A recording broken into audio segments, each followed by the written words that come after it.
Mana akam tojir dedilar, tijoratchi, tadbirkor. Akam bilan kelishganmiz. Akam tijoratini qilib, tadbirkorligini qilib, mana oilamni ham boqib turaveradigan bo'ldilar. Men shu yerda doim ibodatdaman dedilar. Shunda Hazrat Umar radhiyallohu anhu u yigitga qarab, "Axuka a'bad minka" dedilar. Akang sendan ko'ra obidroq ekan. Sendan ko'ra ko'p ibodat qiluvchi ekan dedilar. Ya'ni bu ishing yaxshi emas, sen kimdir hisobiga yashash. Balki o'sha harakat qilishliging, halol kasb kamol qilishliging ham o'zi aslida ibodat edi deb qaytardilar. Shundan kelib chiqib payg'ambarimiz alayhisalom aytadilarki, o'zi har bir inson harakat qilishligi, tamagir bo'lmasligi, birovni qo'liga qarab qolmasligi, qo'lidan kelgancha harakat qilishligi, hatto aytadilarki, o'sha bir insonni biror bir odamdan tilanchilik qilib bir narsa so'ragandan ko'ra yelkasiga arqonini tashlab, toqqa chiqib o'tin terib sotgani yaxshiroq deydilar payg'ambarimiz alayhisalom. Ya'ni har kim o'zini qo'lidan kelganicha harakat qilishligi kerak.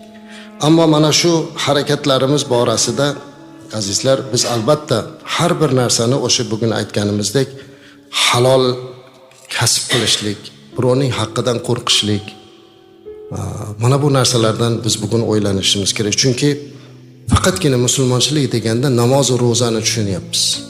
Namoz o'qiyapti, ro'za tutyapti, boring imkon qilsa umraga, hajga boray bo'ldi.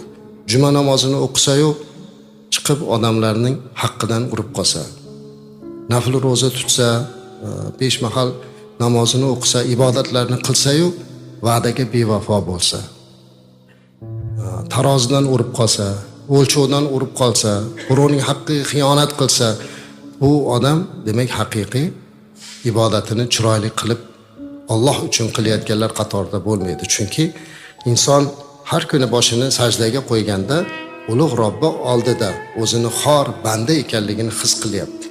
Sajdaga boshimizni qo'yib, Robbim, men seni bandangman. Subhana robbiyal a'lo. Oliy bo'lgan Alloh hamma kamchilik nuqsondan pokdir, oliydir. Allohim, men senga sajda qildim, men senga bandalik qildim deyapmizda, Allohni qalbimiz bilan his qilib turibmizda, chiqib turib, ayni o'sha biz hozirgina sajda qilib, meni sajdamni ko'rib turibdi degan Alloh bizni ko'rib turganligini his qilib yana gunoh qilsak. Mana bu narsa bu juda ham qaytarilgan narsa.